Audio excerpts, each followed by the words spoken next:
자, 우리가 복음에 대해서 다시 한번 이제 짧게 정리하겠습니다. 복음만 정리해도 뭐 1시간 뭐 지금 하자 그러면 칠판 붙잡으면 1시간 하니까 짧게 정리해요. 자, 하나님의 복음이 있습니다. 그렇죠?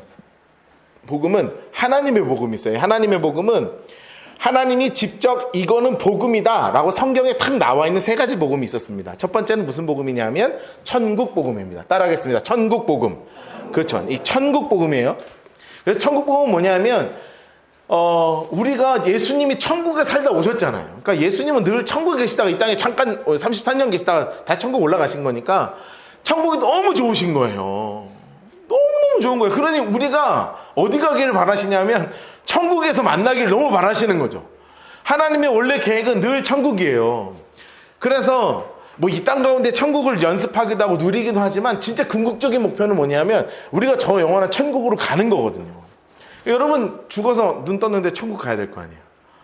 열심히 신앙생활 했는데 눈 떴는데 이상한 데 가 있으면 큰일 나잖아요. 그러니까 주님이 너무너무 같이 만나고 싶고 너무너무 하고 싶어서 병 고치고도 천국 얘기하시고 오병이어에서 막 엄청난 기적 일으키시고도 천국 얘기하시고 그냥 늘 예수님은 계속 천국 이야기만 하셨어요. 그래서 주님의 마음은 천국으로 가득 차 있다. 그래서 성경에는 천국 복음 이렇게 딱 이름이 나와 있습니다. 근데 이 천국은 뭐 어떻게 가느냐? 이것을 사도들이 예수님의 제자들이 깨달았는데 누구를 통해 가는 것을 깨달았냐면 그리스도를 통해서 간다. 그래서 두 번째는 하나님의 복음의 두 번째는 뭐냐면 따라하겠습니다. 그리스도의 복음. 두 번째는 그리스도의 복음입니다. 신약 성경에 보면 그리스도 복음 이렇게 딱 써 있어요. 베드로도 그렇게 얘기했고 바울도 그렇게 이야기합니다. 성경에서 제일 중요한 복음이 바로 뭐냐면 그리스도 복음이에요. 예수님이 나의 모든 죄의 문제를 십자가에서 해결하셨고 내가 그것을 믿는 그 믿음 하나 가지면 저 영원한 천국에 갈 수 있는데 그 중요한 믿음의 키가 바로 예수 그리스도께서 십자가에서 우리의 모든 죄의 문제를 해결하셨다. 이것을 딱 붙잡는 게 바로 뭐냐면 그리스도의 복음입니다. 또 한 가지 성경에 딱 붙어있는 일이 뭐냐면 따라하겠습니다. 영원한 복음. 네, 다시 한번요. 영원한 복음. 네, 영원한 복음은 아주 특정인에게 주시는 거예요. 이게 무슨 얘기냐면 하나님께서 천사들에게 말씀하신 것을 사도 요한에게만 알려주셨어요. 그럼 이 사도 요한이 7교회에게 편지를 썼고 7교회를 통해서 누구에게 알려주시는 거냐면 우리 성도들한테만 알려주신 복음이 영원한 복음이에요. 그래서 정확하게 성경에 써 있습니다. 영원한 복음. 이것은 뭐냐면 복음이라는 것이 기쁜 소식이에요. 그렇죠? 기쁜 소식은 good news. 뉴스는 곧 모르는 것을 알게 해주시는 것. 그래서 사람들이 궁금한 게 있어요. 저 미래는 어떤 일이 벌어질까? 이것에 대해서 저 영원한 복음, 요한계시록을 중심으로 해서 데살로니가에도 마지막 때 일어날 일에 대해서 알려주시면서 그 예수님의 복음은, 하나님의 복음은 영원한 복음이구나. 자, 이것이 성경에 나와 있는 3가지 이름이 딱 적혀 있는 복음입니다. 다시 한번 따라 합시다.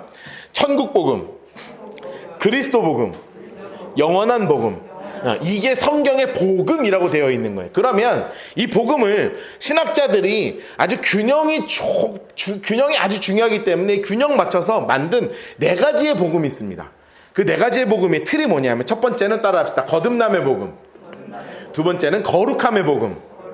세 번째는 병고침의 복음. 마지막은 재림의 복음. 자, 이 4가지가 다 균형이 맞아야 되는 거예요. 신앙생활은 이 균형이 깨지면 안 돼요. 그러니까 어디 하나에 너무 치우치면 안 된다고요. 사람들은 약간 치우치기를 바라는 경향이 사실 있습니다. 그래야 좀 열광하고 막 흥분하고 막 그런데요. 신앙생활은요 그렇게 너무 한쪽으로 막 푹 치우치게 하면 안 되고요. 삶의 모든 게 잘 균형이 이루어져야 되거든요. 이 균형이 이루어지는 4가지 복음이 뭐냐면 아까 얘기한 것처럼 거듭남의 복음, 거룩함의 복음, 병고침의 복음, 그리고 우리가 지금 공부하게 될 재림의 복음입니다. 거듭남의 복음은 너무 분명합니다. 따라합시다. 예수 그리스도께서 십자가에서 하신 일을 믿으면 구원받습니다. 여러분, 구원은 믿음에서부터 옵니다. 어떤 것에서 우리에게 구원을 주는 힘이 하나도 없습니다. 그리고 내가 한 것도 하나도 없습니다. 이미 하나님이 하셨고 모든 사람이 구원받을 수 있도록 다 길을 열어주셨고 우리가 주님께 아멘 내가 그리스도를 믿습니다 하는 믿음의 반응으로 주님께 나아가면 주님께서 우리 딱 붙잡아 주셔서 그 성령의 능력으로 믿음만 보시고 구원해 주시는 거예요. 그러니까 여러분 잊지 마세요. 여러분 이제 나중에 이제 언젠가는 하늘나라 가실 텐데 뭐 빨리 갈 수도 있고 늦게 갈 수도 있고 가능하면 우리 늦게 갑시다. 어? 늦게 가가지고 저랑 성경을 많이 공부하다 가세요. 그래야 나중에 하나님 바로 알아볼 거니까 성경을 많이 알아보고 가야 되는데 딱 주님을 만났는데 문을 똑똑똑 두드린단 말이에요. 똑 두드려. 그러면 이제 문을 빼꼼 열고 너 여기 천국에 왜 들어와야 돼? 그러면 정확하게 이렇게 대답하셔야 된다고요. 저를 한번 따라하세요. 이거 평생 외워야 돼요. 제가 따라하세요. 제가 예수님을 믿기 때문입니다. 이 고백은 마법의 단어와 같습니다. 정말. 물론 입으로만 쫑알쫑알 되면 소용이 없고 진심으로 믿어서 내가 주님 믿습니다. 이 고백 하나면 주님이 막 박수치고 천사들이 막 나팔 뽀뽀 불고요. 막 끌어안아주는 은혜가 그 거듭남의 복음에서부터 있는 거예요. 그러면 예수 그리스도를 나의 구주로 영접하는 그 순간 하나님이 선언하신 것이 있습니다. 그것은 뭐냐면 너는 거룩하다. 하나님 저는 모습 이거밖에 안 되는데요. 전 아직 죄를 좀 사랑하는데요. 그리고 제가 아직 입도 좀 걸걸하고요. 생각도 조금 안 좋고요. 행동도 사실은 조금 옛날 옛습성도 다 못 끊었고요. 하나님이 그런 행동을 보시는 게 아니라 내 안에 있는 믿음을 보시니까 그 믿음 있는 자는 주님 뭐라고 선언하시는 거냐면 너는 거룩하다. 자 그러면 거룩하면 거기서 난 거룩하다 하고 아싸 오늘부터 거룩 뭐 이러고 막 살아요? 아니죠. 그 주님의 성품을 닮아가기 위해서 나를 그렇게까지 사랑해 주는 주님을 사랑하니까 정말로 주님을 닮아가기 위해서 기도하고 하나님의 성품을 향해서 정말 주님 붙잡고 살아가면 내 안에 이 성품의 열매들이 열리고 내 안에 변화가 일어나기 시작하고 우리는요 변화하면 막 담배 피다가 어느 순간 담배 냄새가 역해져서 막 끊어야 되고 막 술 좋아하다가 술 먹는데 너무 써서 막 그냥 끊어버리고 할렐루야 모든 것이 다 그렇게 되지 않는다고요. 그건 되게 단편적인 거고 우리 삶에서는 주님을 향하여 점점 우리의 모습이 거룩해져가는 이 정말 중요한 이 성화 거룩한 과정이 꼭 필요한 거예요. 이미 거룩하지만 이 거룩한 것을 완성하기 위한 우리 신앙의 길이 주님께서 우리에게 주신 거룩함의 복음의 길입니다. 또 한 가지 주님이요 고쳐주시는 거예요. 우리의 몸도 고쳐주시고 우리의 마음도 고쳐주시고 우리의 영도 고쳐주시고 주님은 우리가 주님이 재림하시는 그날까지 우리 혼과 영과 육이 온전하게 거룩하게 되기를 원하시면서 정말로 하나님은 우리를 정말 온전한 상태로 고쳐주시는 분이 누구시냐면 우리 하나님이신 줄을 믿습니다. 그래서 아프면요 기도하세요. 그런데 기도만 하면 안 돼요. 병원도 가야 돼. 왜냐하면 하나님의 지혜로 주신 의학인데 거부할 필요는 없잖아요. 잘못된 종교가 거부시키는 거예요. 그런 이상한 행동 많이 한다고요. 병원 가지 마. 믿음으로 이겨내야지. 암 걸렸습니다. 어떤 목사님도 예전에 조금 이게 치우치면 어떻게까지 가냐면 암 걸려서 막 치유하고 있는데 붙잡아 놓고 그런 얘기하는 목사님도 제가 봤거든요. 왜 자꾸 아프다 그러냐고. 낫다고 선언해야지. 선포하는 믿음으로 낫게 하시는데 물론 맞는 얘기인데 항상 그럴 수만 없어요. 사람이 암 안 걸려봤잖아요. 그거 그렇게 말 쉽게 할 게 아니거든요. 제가 다음 주에 제 얘기 해드릴 거예요. 얼마나 힘든데 여러분 안 걸려봤죠? 나는 걸려봤거든. 그러니까 말 함부로 하면 안 돼요.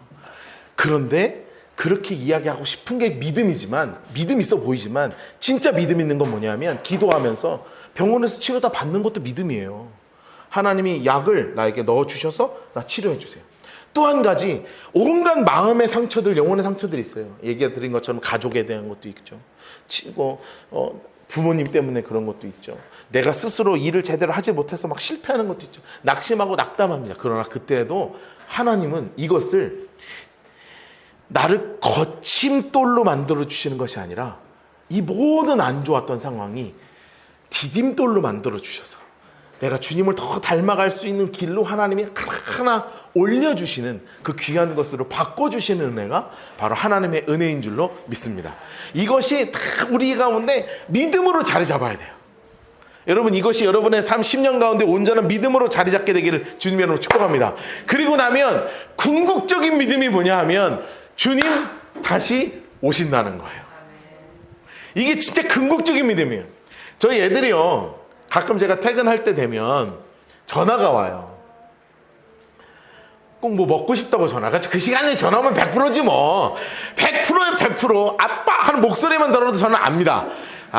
이것들이 또 뭐가 먹고 싶구나. 그러면 며칠 전에 뭘 사오래더라 갑자기. 조각 케이크를 또 사오래요. 뭐 조각 케이크 먹고 싶대. 나는 조각 케이크 사줄 돈이 없다. 걱정하지 마라. 엄마가 쿠폰이 있다. 보내라. 그래가 막 조각 케이크를 막 잔뜩 해가지고 또 사가지고 갔거든요. 근데 만약에 사갈게 하고요, 안 사가 보세요.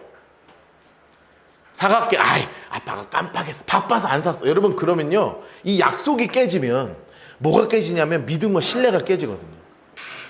아주 사소한 약속이라도 사소한 약속이 계속 어겨지다 보면 뭐가 깨지냐면 신뢰와 믿음이 깨져요. 그런데 너무 감사한 게 뭔지 아세요? 예수님은, 하나님은 이 약속과 이 예언과 이것을 하나도 깨신 게 없다는 거예요. 여러분, 성경을 보면 우리는 그리스도인들은요, 이 성경의 약속을 믿는 사람들이거든요. 그런데 구약에 뭐가 약속이 되어 있냐면, 구약, 옛날 약속이잖아요. 신약, 새로운 약속이잖아요. 이 구약에서 뭘 약속하셨냐면 예수님이 오신다는 걸 약속하셨잖아요. 그리고 어떻게 돌아가실 것인지도 다 예언되어 있어요. 예루살렘에 들어가는데 나귀 타고 들어갈 거 다 예언되어 있고요. 뭐 예수님 채찍 맞을 것도 예언되어 있고요. 뭐 창 뚫릴 거 예언 다 돼. 어떻게 돌아가실지, 어떤 무덤에 들어갈지, 어떻게 태어날지 성경에 다 예언되어 있어요. 그런데 그게 하나도 어김없이 이 약속이 다 지켜진 거예요. 이걸 우리는 뭐라 그러냐면 예언의 성취다라고 얘기하는 거예요. 하나님은 구약 성경을 통해서 다 예언을 하셨고 이 예언이 전부 다 신약 성경 가운데 성취가 되었어요. 그래서 우리는 믿음의 근거가 뭐냐면 성경 가운데 하나님이 우리에게 약속하신 것은 반드시 이루어진다. 라는 약속이 바로 이 믿음이 우리의 믿음인 줄로 믿습니다.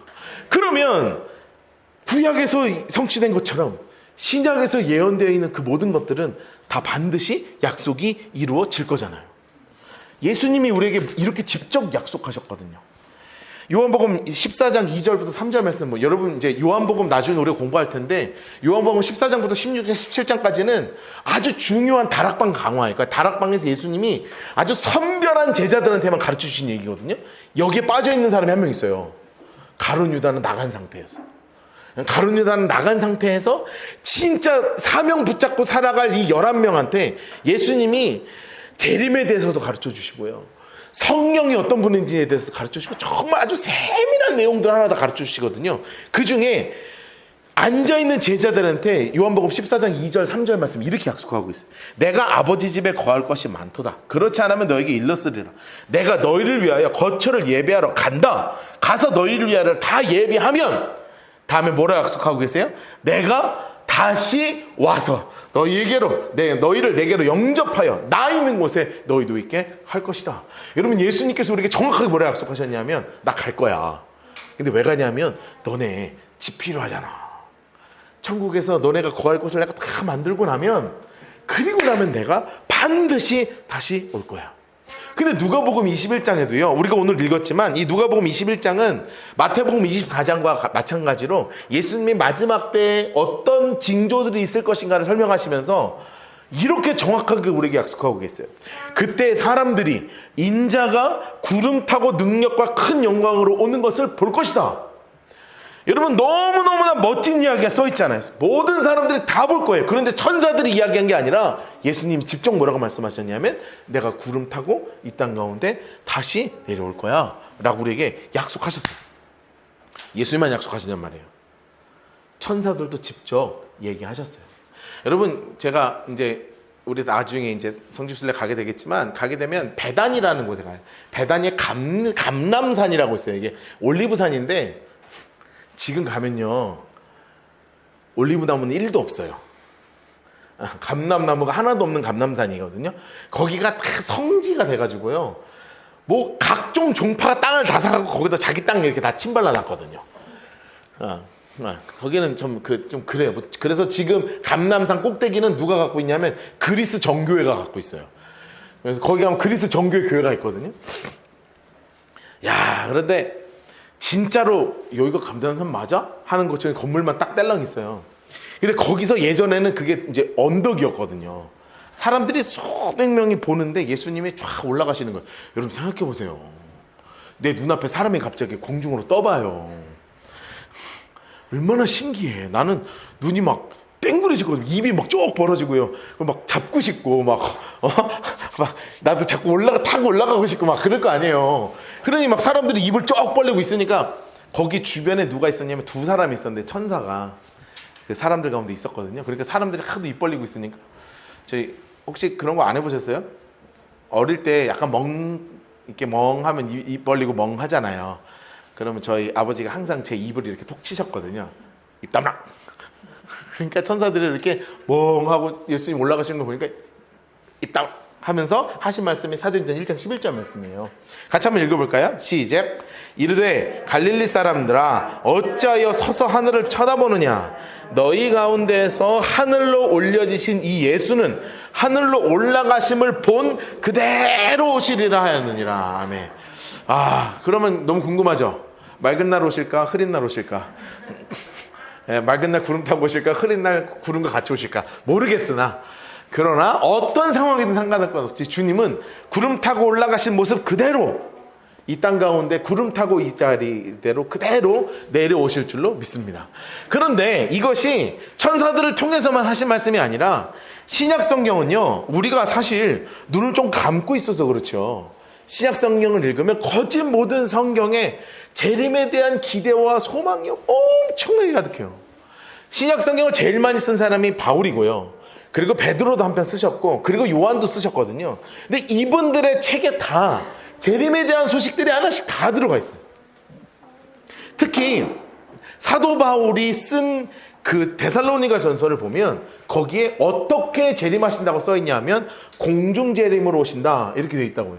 우리 이제 조금 이따 다시 한번 정리할 거예요. 예수님의 7년 이 환난 동안에 어떤 일이 벌어질 건지 보겠지만 그 공중 재림하는 것에 대해서 바울이 정확하게 이렇게 우리에게 얘기하고 있어요.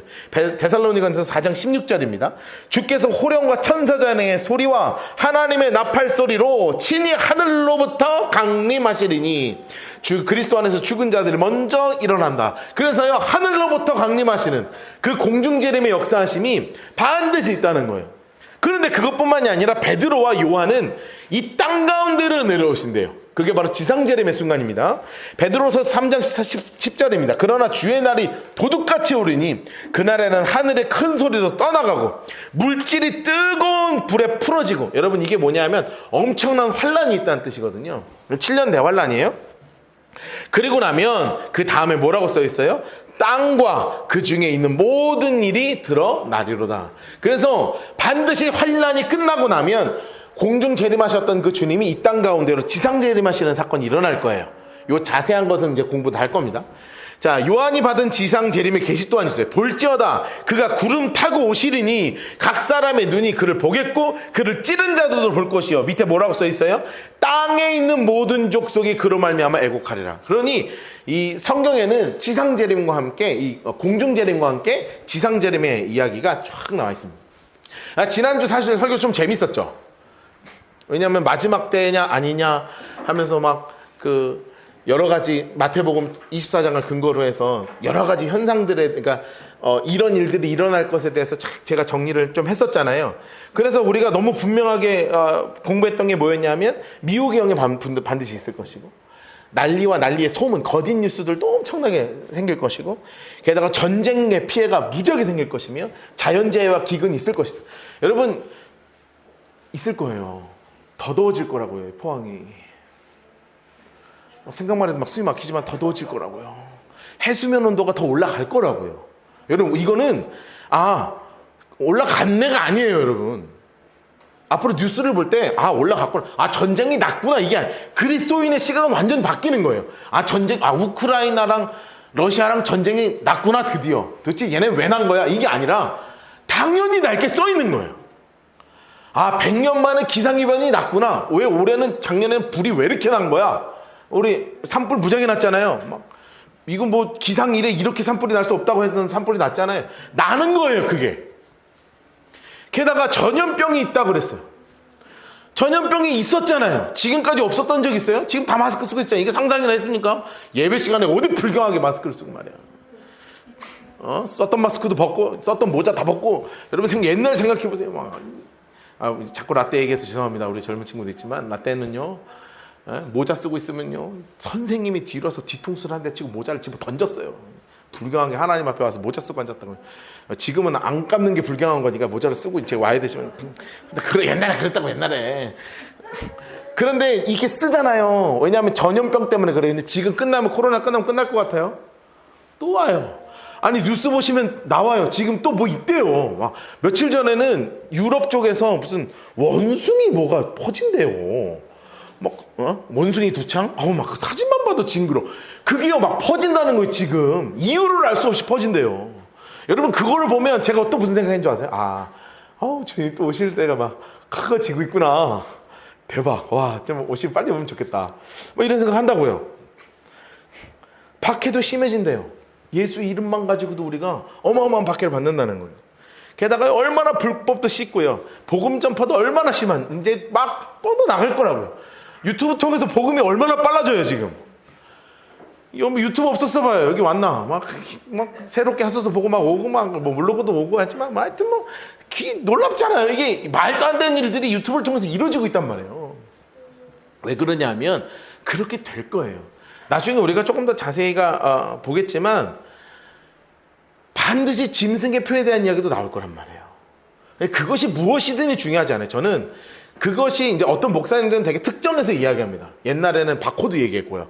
666 막 바코드 얘기하고, 최근에까지는 베리칩 얘기했고요. 그 다음에는 뭐 다른 거 RFID 칩 얘기하기도 하고, 뭐 온갖 방법이 다 있거든요. 시대가 따라오면서 말은 계속 바뀌어요. 근데 말이 바뀌는 거 갖고 제가 특정하진 않아요. 그런데 반드시 그런 일들이 벌어질 거란 말이에요. 그러면 그때 타이밍이 딱 있어요. 타이밍이 딱 있어요. 그 언제냐가 중요하죠. 그 시점이 있다고요. 시점이 어디로 써 있냐면 마태복음 24장 25절 보라색 박스를 보세요. 중간에 보라색 박스 돼 있죠? 보라색 박스 한번 읽어보실까요? 시작. 그러므로 너희가 선지자 다니엘이 말한 바 멸망에 가증한 것이 거룩한 곳에 선 것을 보거든. 이렇게 돼 있습니다. 여러분 이거를 우리는 뭐라고 표현하냐면 언제 재림하십니까? 그날과 그 시는 몰라요. 제가 지난주에 이장님 얘기 한참 했더니 집에 가서 이장님만 검색하시고 말이야들. 뭐 다미성교회 찾아보신 분 있어요?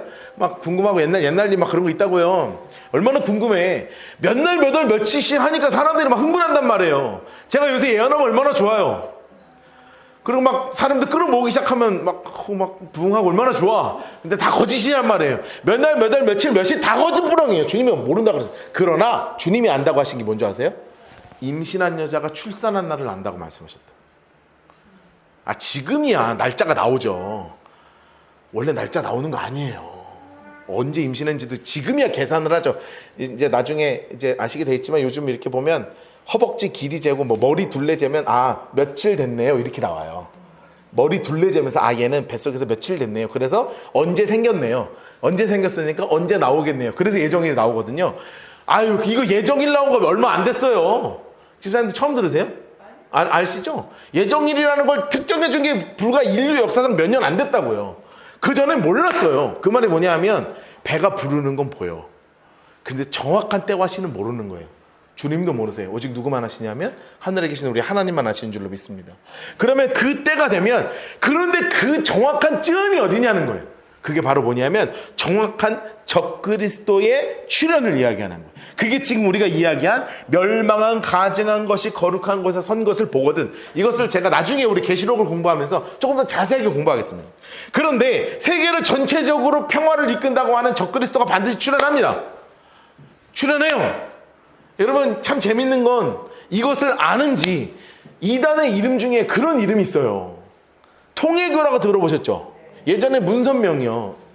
그 종교가 피스킹컵 이런 축구대회 열거든요. 피스킹컵 축구대회 이런 거 열어요. 피스킹컵이 뭐예요? 평화의 왕. 피스킹이에요. 평화의 왕이라고. 그런 단어를 일부러 쓴다니까요.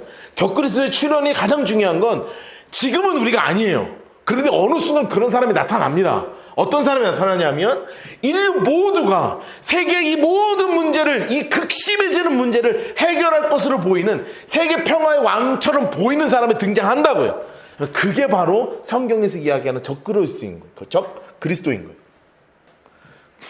누구인지는 몰라요. 그런데 그때 주님이 오실 때가 굉장히 무르익다는 것을 기억하셔야 돼요. 그리고 나면 반드시 주님은 공중재림하여 오십니다. 우리가 지난주에 말씀드린 것처럼 나팔을 뿌 불면서 우리의 이름을 다 부르실 거라고요. 기쁜 표정을 져야 돼요. 여러분, 이건 너무 기쁜 소식이에요. 여러분, 정말 복음이 기쁜 소식이라. 여러분, 나팔 막 불면서 여러분 이름을 막 부를 거라니까요. 나팔 불 때 나 이름 부를 때 잔치 참여하겠네. 여러분, 올라가셔야 돼요. 여러분, 진짜 그 참여하시길 주님으로 축복합니다. 큰일 나, 교회 나오면. 그리고 나서 큰일 나요. 나도 나오면 큰일 나고. 근데 그때 우리는 어디에 있는 거냐 하면, 그때부터 들림 받아서 죽은 자들이 먼저 일어나고 산자도 올라가서 어린 양이 혼인잔치에 참여하게 됩니다. 자, 그러면 이 땅 가운데서 벌어지는 것을 성경에서 뭐라고 표현하냐면, 따라합시다. 7년 대환란. 다시 한번, 7년 대환란. 이것은 다니엘서에도 기록되어 있고요, 요한계시록에 기록되어 있고, 날짜가 7년 반, 3년 반, 전 3년 반, 후 3년 반, 그래서 3년 반씩 두 개가 붙어서 7년 동안 이 환란이 벌어지게 돼 있어요. 이 7년 환란에 대해서 성경에서는 세 가지 재앙으로 이야기합니다. 세 가지 재앙. 첫 번째는 어떤 재앙이냐? 따라합시다. 인재앙. 이게 계시록에서 쭉 나와요. 인재앙이 뭐냐면, 이 인이 도장인자예요. 도장인자. 그래서 두루마리가 있으면, 예전에는 우리처럼 이렇게 풀로 붙이는 편지가 아니잖아요. 양피지로 이렇게 돌돌 말아서 촛녹을 녹여서 박노와 이렇게 써있는 도장을 꾹 찍어서 봉인을 하는 거거든요. 그 봉인을 푸는 것을 인도장이라고 하는 거예요. 하나님께서 하나씩 인을 떼십니다. 그러면 그때 온갖 무슨 이제 청록색 말도 내려오고 뭐 붉은 말도 내려오고 검은 말 내려오고 이러면서 이 재앙이 이렇게 쭉 벌어지게 돼 있어요. 그리고 나서 두 번째 재앙이 뭐냐면, 7번째 인재앙과 맞물려서 되는 것이 바로 나팔 재앙입니다. 천사가 사방에 발을 내리고 첫 번째 나팔을 뿌 불 때, 이 땅 가운데서 정말 어려운 일도 막 화로다 황충이 나타나기도 하고, 하늘에서 우박이 떨어지고 물이 썩어나가기 시작하고, 바다가 뒤집어지고 온갖 불로 나오고요. 이런 어마어마한 일들이 벌어질 거예요. 이거를 성경에서는, 계시록에서는 뭐라고 이야기하냐면 나팔 재앙이다 그래요. 그런데 이것은 아무것도 아니더라. 맨 마지막에 천사가 하나님께로 받은 대접을 뒤로 쏟습니다. 이것이 바로 대접재앙이에요. 이것은 거짓 모든 것이 파괴되는 것입니다. 어마어마한 환란이 있어요. 우리는 감당할 수 없는 어마어마한 환란이 있어요. 못 감당하니까 주님이 우리를 어떻게 하신 거예요? 올려보내신 거라고.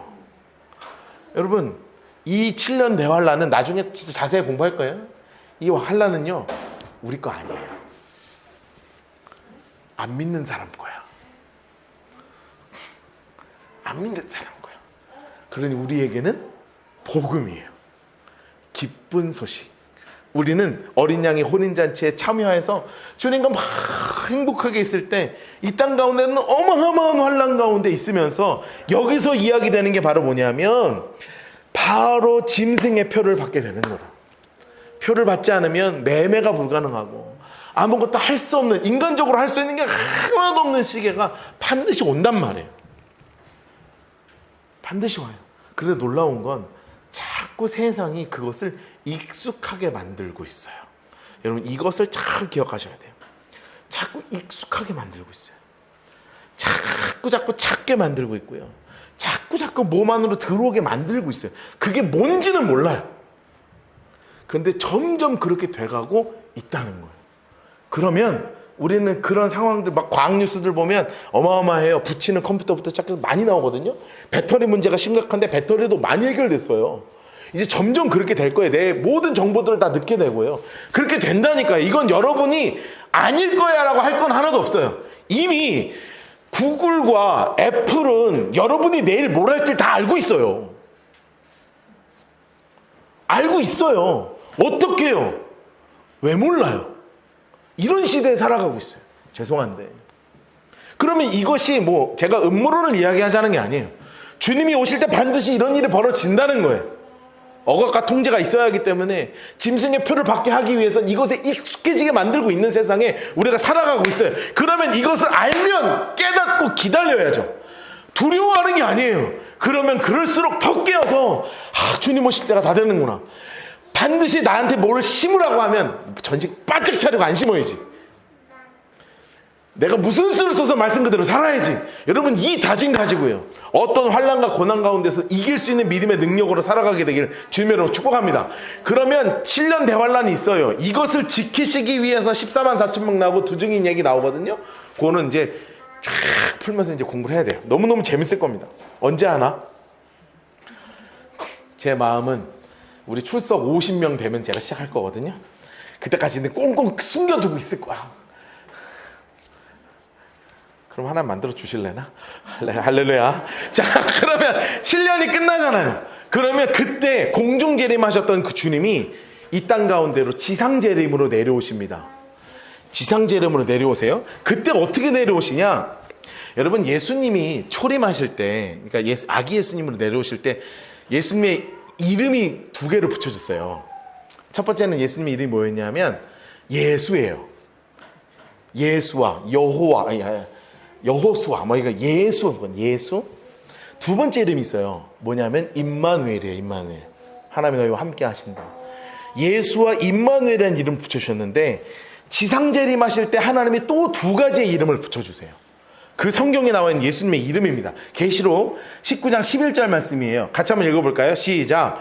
또 내가 하늘이 열린 것을 보니 보라, 백마와 그것을 탄 자가 있으니 그 이름은 충신과 진실이라. 그가 공의와 심판하며 싸우더라. 아멘. 여러분, 이게 아마겟돈 전쟁이 일어나는데요, 마지막 전쟁이거든요.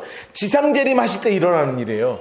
그때 주님이 백마 타고 오시면서 우리도 다 백마 타고 내려올 거예요. 여러분 다 백마 타십니다. 그래가지고 이 백마 타고 온 것 때문에 그렇게 백마들을 타요. 대통령 후보 화아무개 씨도요, 백마 타고 출정식 하고요. 신천지도 백마 타고요. 모든 종교 지도자는 다 백마를 타요. 왜냐하면 백마 탄 사람이 내려온다 그러거든. 근데 그건 다 가짜잖아요. 근데 진짜 백마 타고 이 땅에 오실 때 예수의 이름을 성경에서 뭐라고 얘기했냐면 충신과 진실, 그 이름을 가지신 예수님이 이 땅 가운데 강림하실 것입니다. 그러면 그때 벌어지는 전쟁이 바로 뭐냐면 인류 최후의 전쟁이라고 불리죠. 뭐 그런 거 많이 들어보셨죠? 인류 최후의 전쟁. 무슨 인류 최후의 전쟁이에요. 인류의 전쟁이 아니라 예수 믿는 성도들과 이 땅 가운데에서 있는 이 더러운 것의 마지막 전쟁을 뭐라고 그러냐면 아마겟돈이라고 하는 겁니다. 그런데 이미 성경에서는 주님이 이기셨습니다. 그리고 그들은 다 져서 저 무적행 가운데로 하나님이 다 집어넣을 거라고 하셨어요. 그때부터 시작되는 것을 성경에서 뭐라고 이야기하냐? 따라하겠습니다. 천년왕국. 여러분, 이 천년왕국에 대해서는 우리가 이제 공부를 좀 자세하게 해야 되는데 지금은 자세하게 하지 않을 건데, 성경 있는 그대로 풀면 예수님이 지상재림 이후에 천년왕국이 온다고 성경에서는 되어 있어요. 물론 그것을 천년왕국 없다라고 이야기하는 분도 있고요, 이미 천년왕국 가운데 있다라고 표현하는 분도 있거든요. 그것이 뭐 어떤 신학이든 다 신학 가운데 있는 이야기니까 괜찮고요.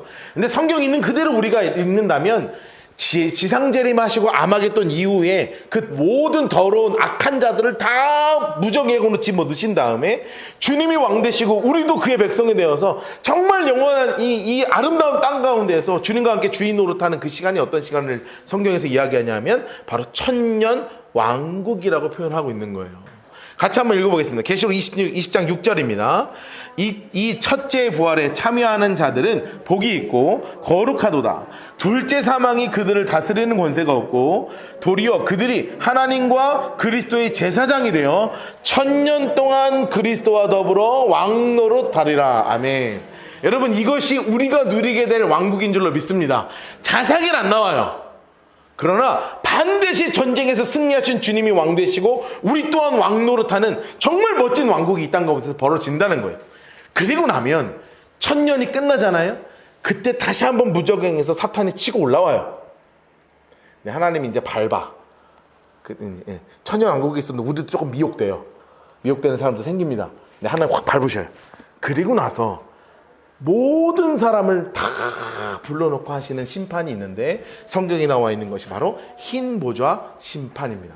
옛날에는 백보자 심판이라고도 했어요. 흰 보좌 심판이 벌어지는 거예요. 계시록 20장 11절 12절 같이 한번 읽어볼까요? 시작.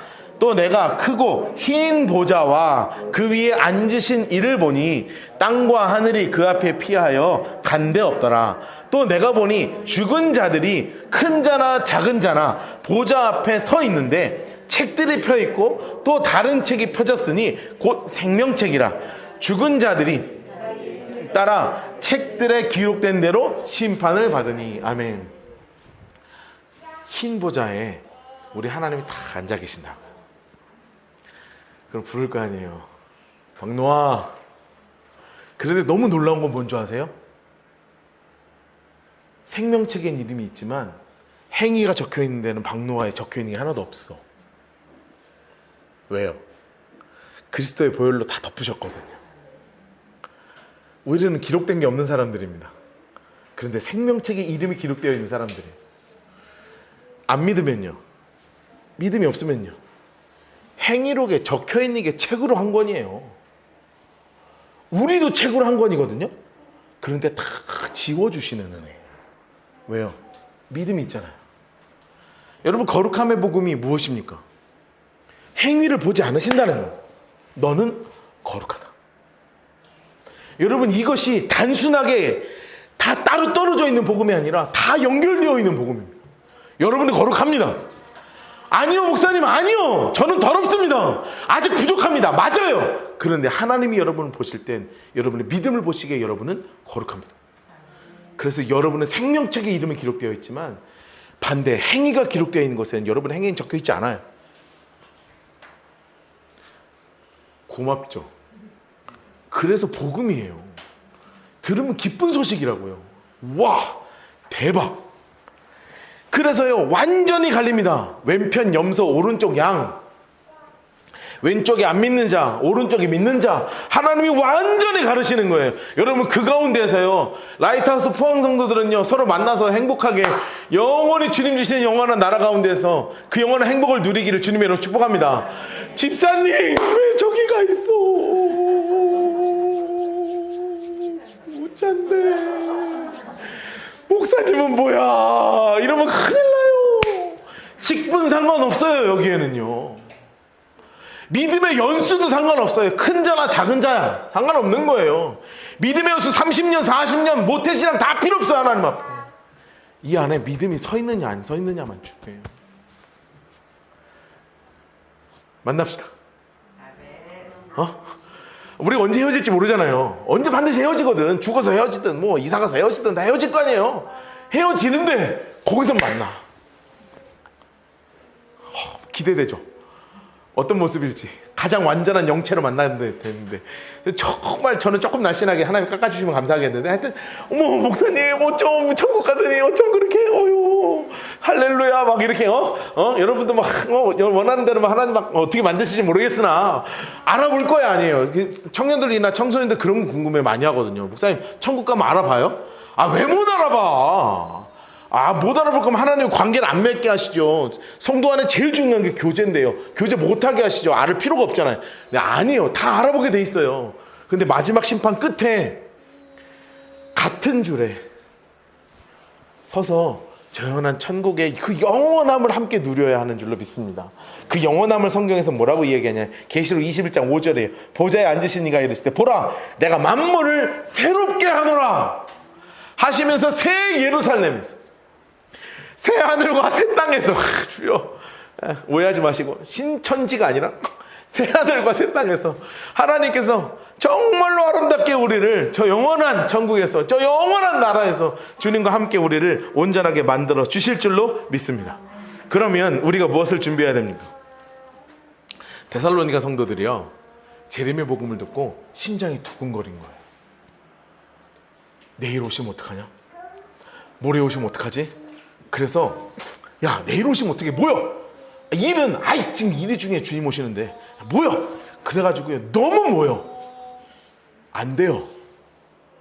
주님이 우리에게 원하시는 건 정말 하루하루를 성실하게 삶을 최선을 다해서 이 땅 가운데서 살아가기를 주님이 원하십니다. 재림의 주님 기다린다고 모여가지고요, 주님 오시라고 박수만 치는 거 하나님이 진짜 싫어한다고요. 그건 진짜 믿음 아니에요. 진짜 믿음은 내 삶에서 내 믿음이 거룩한 빛이 되어서 이 땅 가운데서 나아가서 비춰지기를 원하시는 거예요. 여러분, 저희가 이제 예배 쳐서 구하게 되는데요, 예배 쳐서 구해도 지금만큼만 모일 거거든요. 교회 막 오라고 많이 안 할 거예요. 왜냐하면 여러분 바쁘게 살아야 돼요. 여러분 세상에서 열심히 사세요. 일 안 하시면 막 일도 해. 그냥 없던 일도 찾아서 해요. 쉬지 말고 일해요. 막 일해. 거기서 예수 안 믿는 사람은 전도하고, 믿는 사람이 있으면 서로 은혜 나누고, 할 일 없으면 그냥 교회 오지 말고요. 나가서 전도지 뿌려요. 그러고 사시라고 세상 가운데 빛으로. 자꾸 교회 와서 교회 빛 되시지 마시라고요. 주님이 원하시는 건 맡겨진 일에 최선을 다해서 충성을 다해서 살아가는 거예요. 하루하루를. 하루하루 가운데 기도하고 내가 주님과 함께 무릎 꿇고 말씀 읽고요. 주일에 와서 성경 예배 열심히 드리고 주중에 한번 성경 공부하면 와서 성경 공부하고요. 정말 그렇게 살라고요. 교회에서만 살지 말고.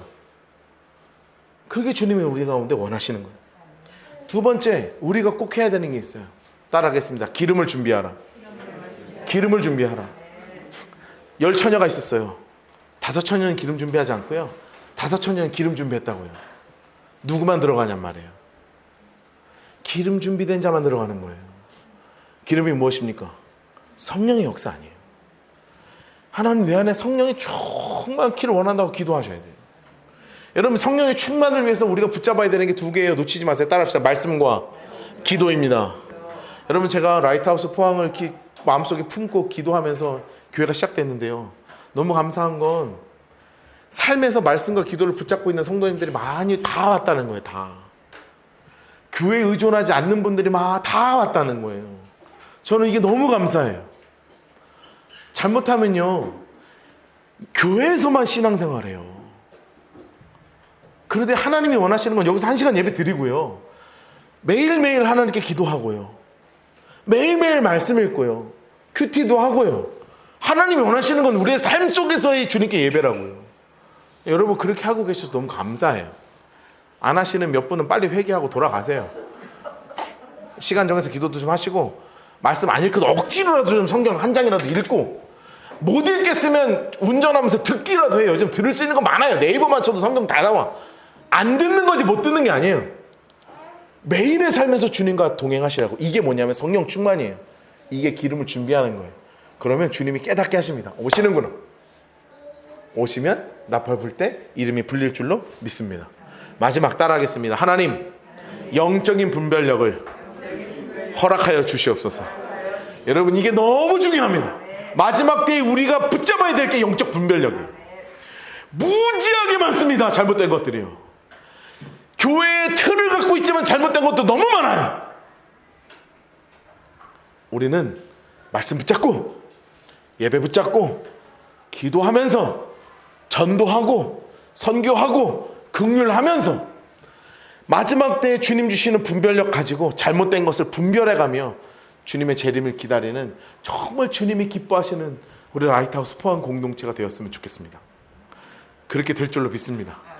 오늘 설교가 너무 길어가지고 죄송합니다. 그런데 이 영적인 분별력을 위해서도 여러분 기도하셔야 합니다. 그러면 주님 오실 때 진짜 같이 만나게 될 줄로 믿습니다. 기도합시다.